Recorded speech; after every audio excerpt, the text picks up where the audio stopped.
You have seen the signs around you. The gradual creeping, decay, and dysfunction. You have realized that something is wrong with the media and the people around you. You know that you are different. This is why you are ready to become a receiver. You have been issued a series of audio cassette tapes that are part of our system for advancing insight. By continuing listening to these tapes, you will drown out and eventually counteract the negative influences from your environment. Once you have absorbed these tapes, you will have taken the first step towards awakening your true self. The media is a threat. We have a technique to help. We use tapes as part of this technique. You must listen to them to advance.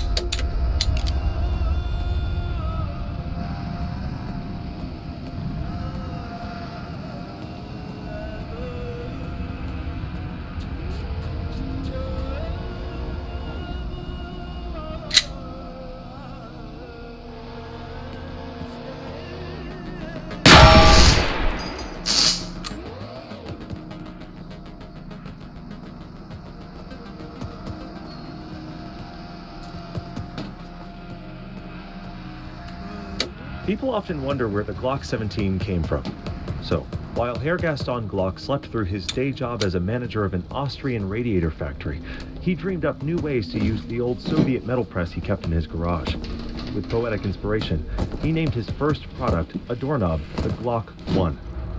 His second invention was the Glock 2 curtain rod, and so on, up to the Glock 15 entrenching tool for the Austrian army.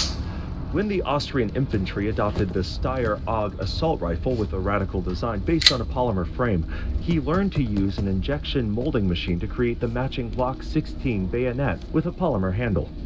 Now, while delivering his bayonets to the Ministry of Defense, he overheard two colonels talking about the latest pistol trials.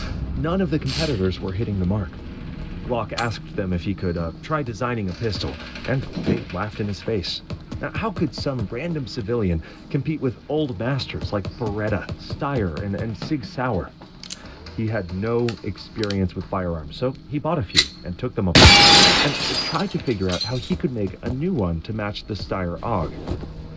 1 year later, he filed a patent for his latest invention, the Glock 17 pistol.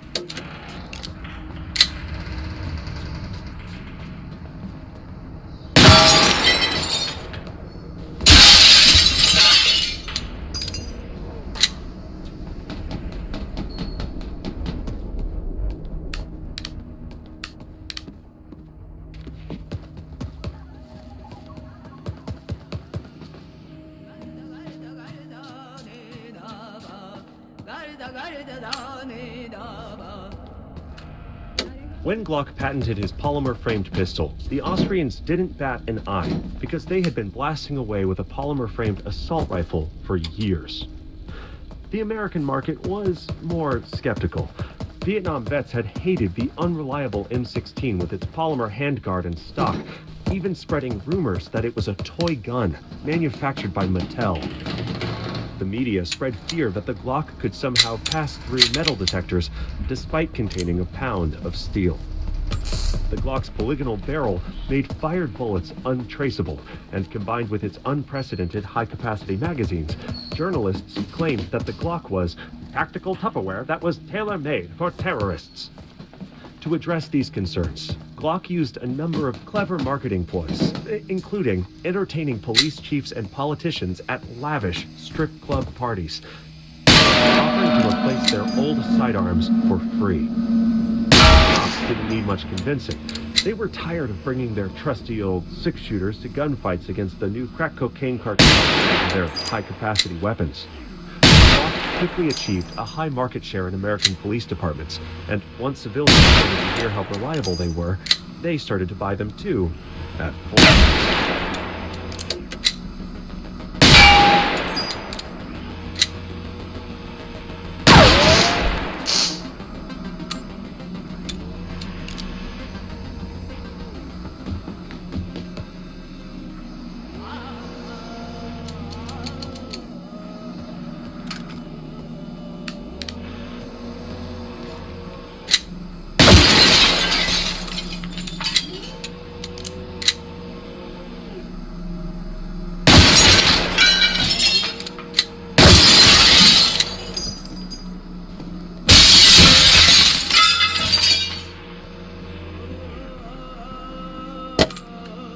While some concepts are useful, others are the exact opposite.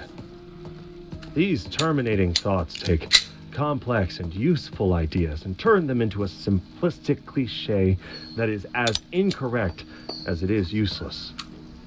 The appeal of these thoughts is that they give a false feeling of certainty and authority, but they block true mental development.